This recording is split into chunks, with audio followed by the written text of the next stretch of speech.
Jai Shri Hari Ram, Sankirtan Yajna. I see nobody's in the mood to sit down, right? So maybe we should chant some more there. Let's chant.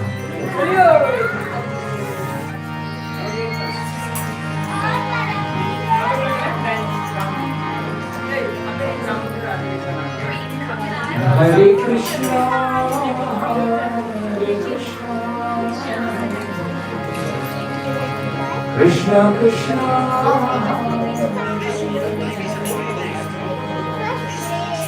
Hare Ram, Hare Ram,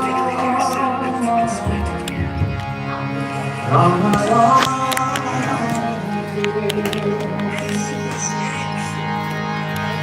Hare Krishna,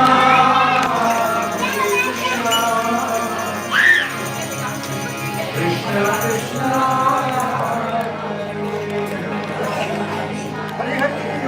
Hare Ram, Hare Rama, Rama Rama, Hare Krishna, Hare Krishna, Krishna Krishna, Hare Rama,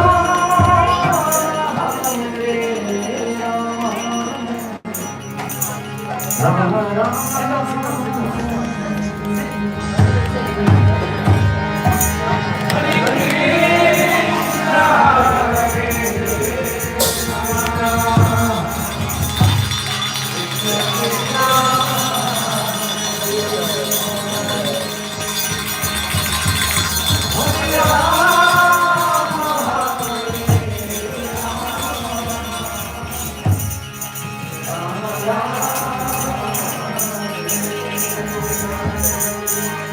Hare Krishna, Hare Krishna, Krishna Krishna, Hare Rama, Hare Rama, Rama Rama, Hare Krishna, Hare Krishna,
Better?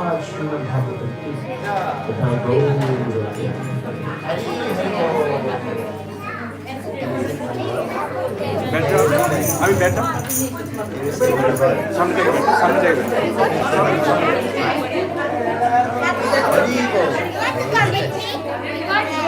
Your sound is. Can we settle down? better. Settle down.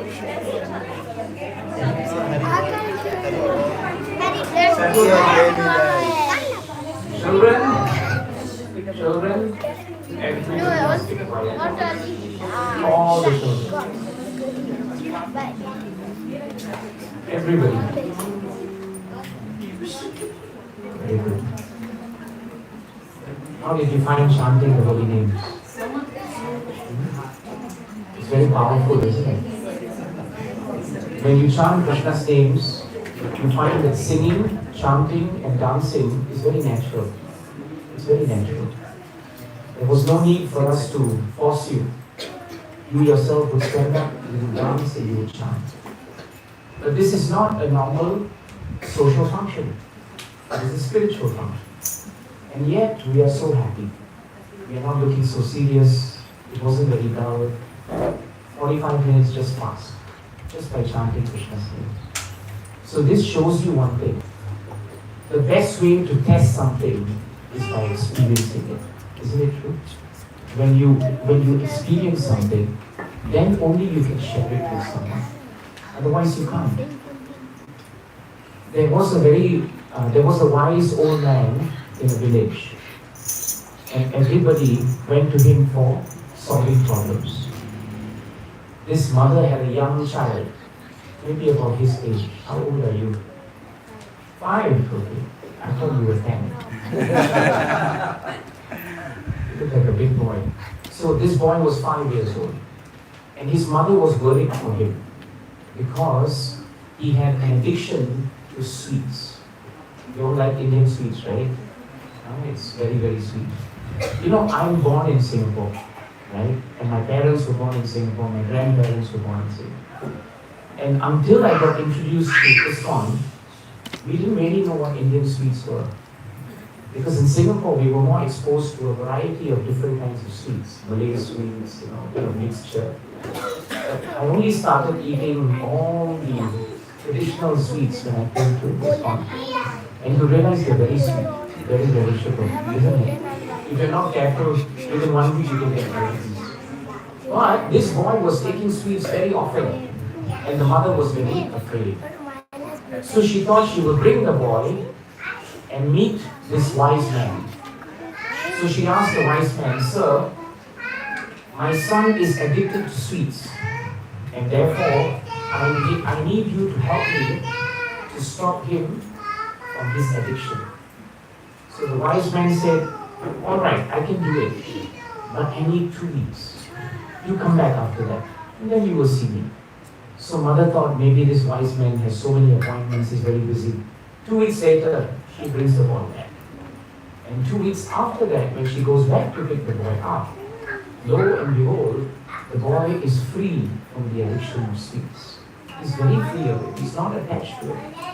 So the mother became extremely happy. And she thanked the old man. But she asked him an important question. She asked him, "Sir, I want to know why you took 2 weeks. I want to know why you took 2 weeks to actually cure my son of the addiction to sweets. Why? Why did you take 2 weeks? Were you busy? Did you have some formula? Did you have to prepare yourself?" And the old man said, "It was very simple. I took 2 weeks to prepare myself and to see your son, because I realized that when your son came to me and he had addiction to sweets, in order for him to be helped by me, I needed to cure my addiction to sweets. I was very addicted to sweets also. So I took 2 weeks to cure myself, and then I could cure your son, because I experienced it. And therefore what I experienced, I can give. You know, it is stated in our sastras, if I have $5 in my pocket, how can I give you $6? I can't, right? I can only give you 5. So we are as good as our experience. If you have experienced what it is to chant, you can share that experience with someone else. If you have not experienced it, if you just theoretically analyzed it and you have not imbibed it into your life, it is very difficult for us to actually practice this wonderful bhakti. So that's why we place so much emphasis on actually participating, as you all did so nicely. Because you participated, you have a sense of experience. If you were just armchair philosophical speculators sitting on the chairs up there and just looking at us as if this is a performance, you will never get into it. But because wholeheartedly, lovingly, you open your heart to the chanting, you could experience it. You could experience it. In Srimad Bhagavatam, you all know Indra, isn't it? Indra is a very powerful devata. He is the king of Swargaloka. You also know Aditi and Diti, isn't it? Aditi and Diti are two sisters. Aditi was the mother of all the devatas, and Diti was the mother of all the asuras, right? Asuras. Now, Diti's two sons, very powerful sons, Hiranyakashipu and Hiranyaksha, they were killed by Vishnu. But they were killed because Vishnu wanted to protect the devatas who are devotees, specifically Indra. When Diti found out that both her sons had been killed, she wanted revenge on Indra. And so she went to her husband, who is known as Kashyap, very powerful Prajapati. And she decided that she will serve him very nicely, so that he will give her the boon of having a son who would be able to kill Indra. That was her desire. She wanted to kill Indra. So what she did was, she started serving her husband very nicely. And Bhagavatam says she served him so well that Kashyap became so pleased with her that he said, ask whatever you want and I will give it to you. And then Diti realized, this is my chance. So she said, I want a son.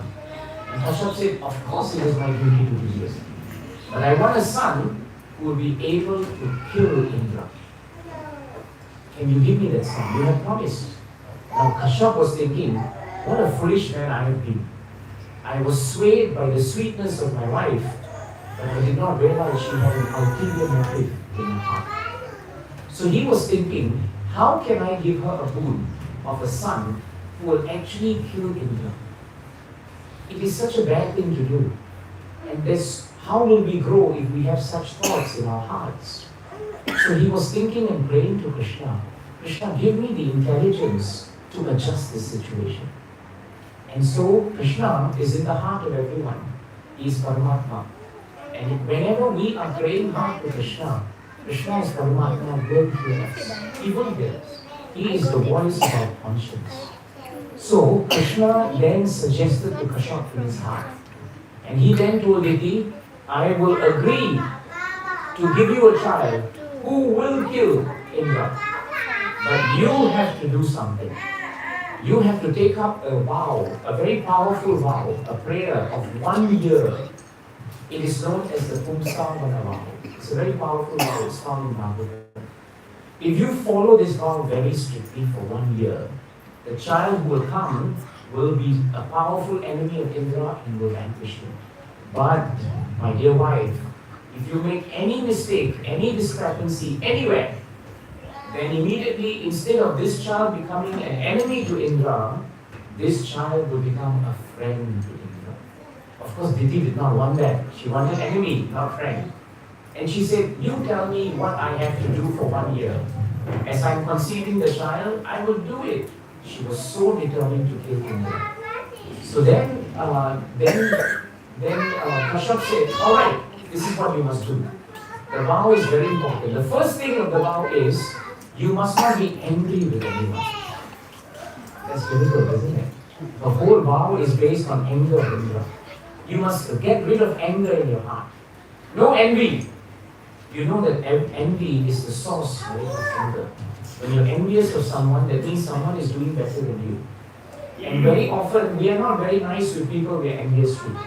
Very often, we become angry with them. You can't show it, but we're very envious with them. You know, it is stated in Shastras, when you're envious of someone, That person you're envious of, they sleep very well, but you can't sleep very well. You're sleeping very well, but you keep thinking of them and they are envious of him and envious of her. So Diti was told, stop anger, stop envy, do not have lust, do not have greed, and do not, right, always be hankering for something which you do not have. This is another problem in our life.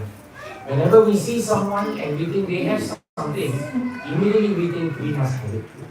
This hankering never stops. We say, never mind. Today I will take this, I will be satisfied. But in our life, very seldom we are satisfied. So Diti was told, don't hanker, don't be angry, don't be lusty, don't be envious. All of these were completely opposite to what she was supposed to be feeling. Then he also told her, every day you must worship the Supreme Personality of Godhead by chanting the Lord's name. Hare Krishna, Hare Krishna, Krishna Krishna, Hare Hare, Hare Rama, Hare Rama. You must bathe yourself. You must always keep yourself clean. Never let your wet hair be down. And when you're going to sleep, never sleep during the evening. You must fast very carefully. All these vows. Diti took everything down and she said, I will do it. What was Kashyap doing? Kashyap was actually trying to change her. But he knew that if he were to tell her directly, she would oppose. So he told her through the form of a vow. And so Kashyap prayed to Krishna and Diti was left to be. In the 1 year as Diti was performing her vow, she was performing it perfectly. Indra in Swargaloka, because he's very powerful Devata, he heard about this vow of Diti. And he began watching Diti. Don't forget, Diti is his auntie, right? His auntie. And he became worried.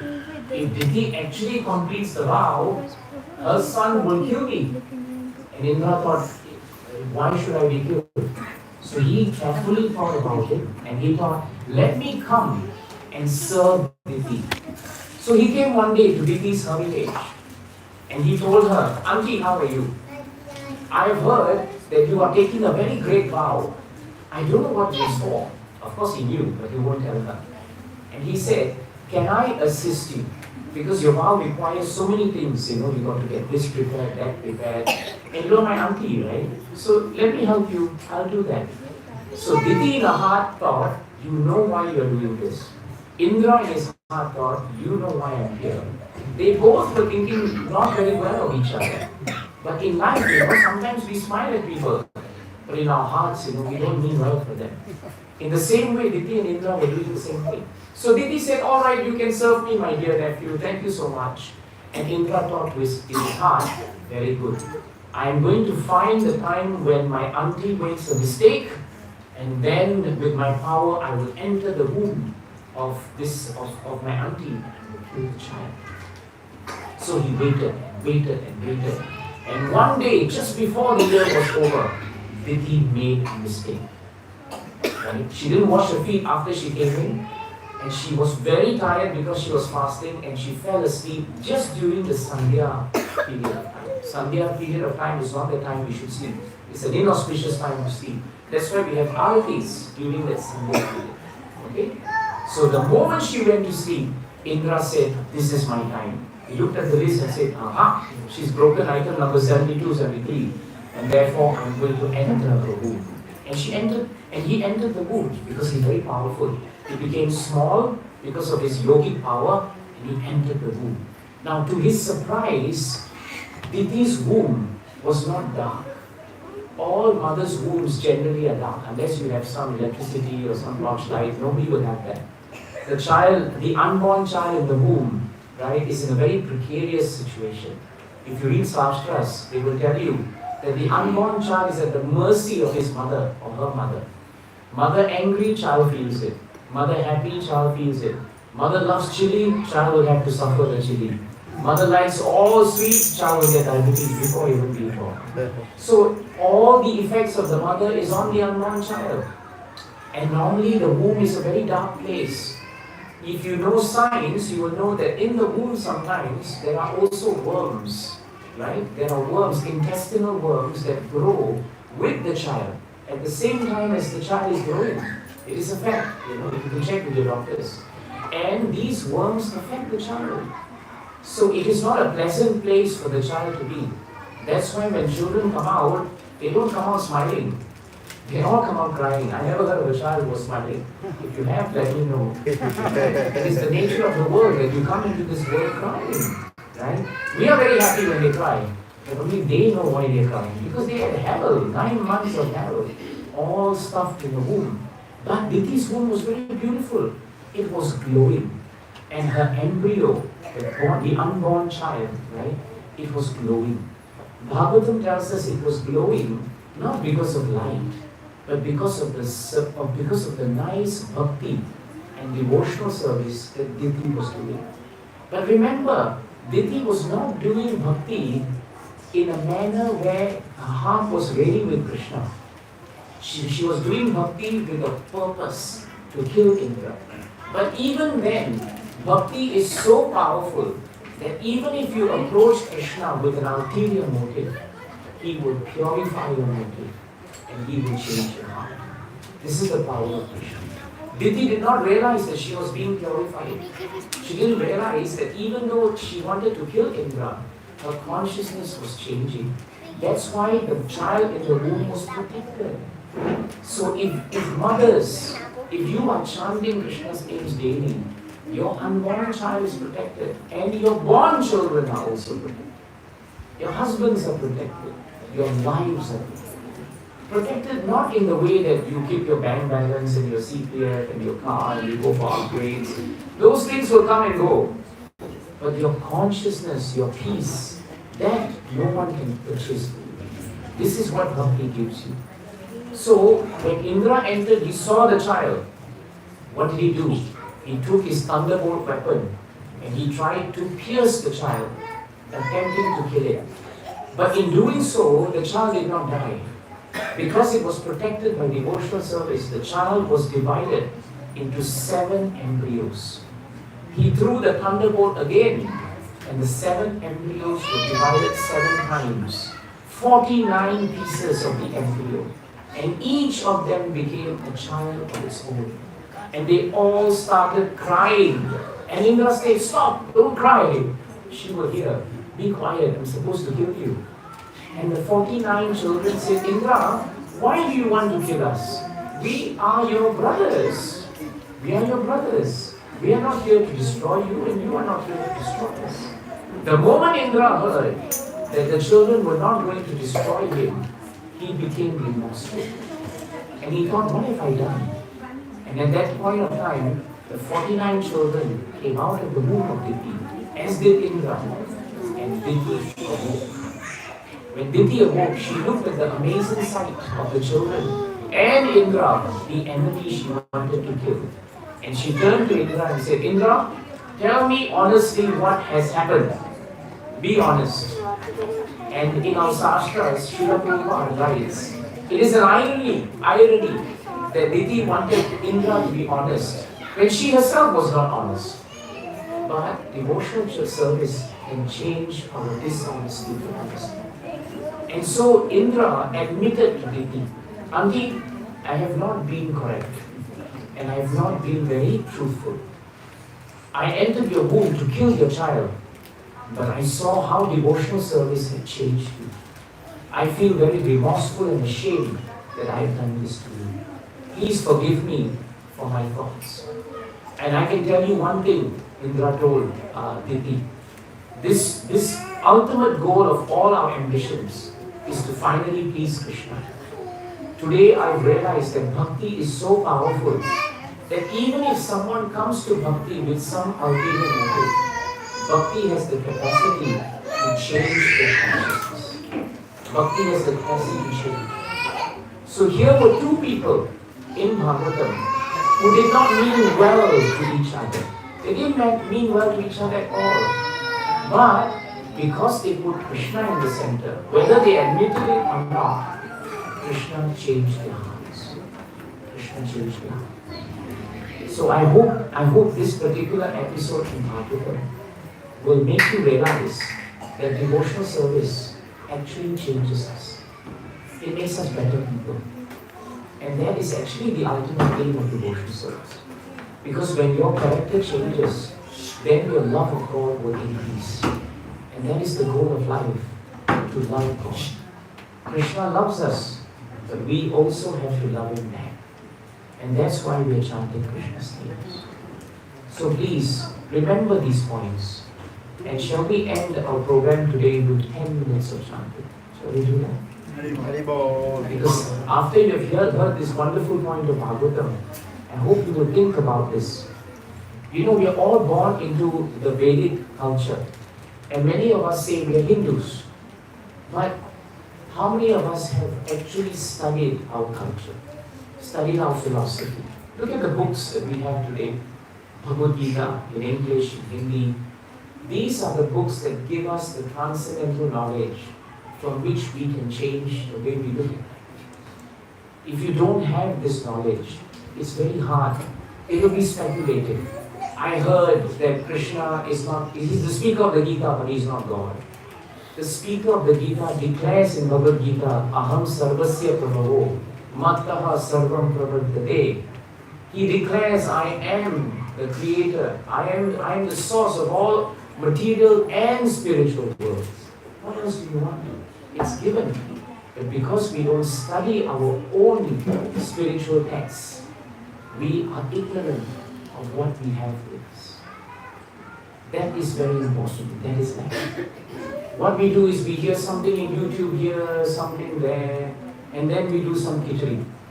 We take something and we say, this is my path. Your path is not authorized. It is not even recognized. Imagine creating your own post box here and posting a letter. Do you think it's going to go to the person that you're supposed to post it to? No. You post it in an authorized post box, accepted by the government, and the letter will reach its destination. So please, don't just read or hear whatever you want. Come to the proper path of studying, understanding why we do certain things, and then transmitting it to the children, and chanting Krishna's names. Then you see that your life in this quality will change. Hare Krishna.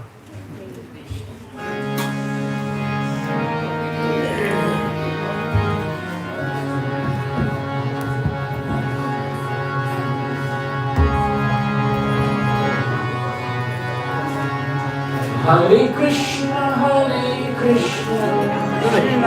Krishna Krishna, Hare Hare, Hare Rama, Rama Rama, Hare Hare. Hare Krishna, Krishna Krishna, Hare Hare, Hare Rama, Rama Rama, Hare Hare.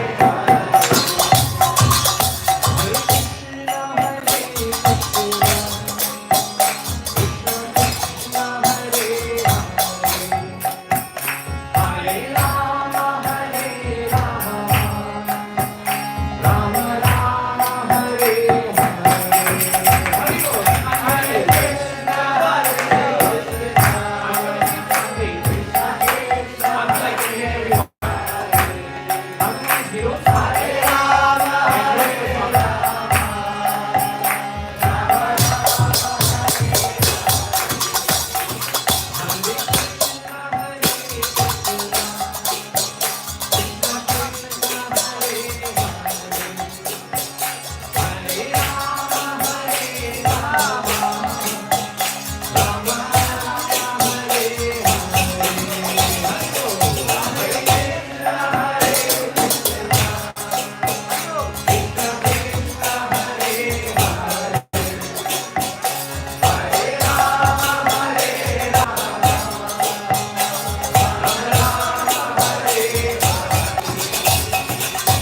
जय श्री श्री रघु गोपाल जी की जय। जय श्री श्री राधा मदन मोहन जी की जय। जय श्री श्री राधा गोविंद जी की जय। जय श्री श्री राधा गोपीनाथ जी की जय। जय श्री जगन्नाथ बलदेव सुब्रमण्य की जय। श्री रघुनाथ जय श्री इस्कॉन गुरु परंपरा की जय। हिज होलीनेस ज्योति स्वरूप महाराज की जय। हिज होलीनेस ज्योति प्रेम महाराज की जय। साईं गो Now you should come. I'm going fast 15 minutes. Thank you so much. Thank you very much. Ano pa mama? Thank you.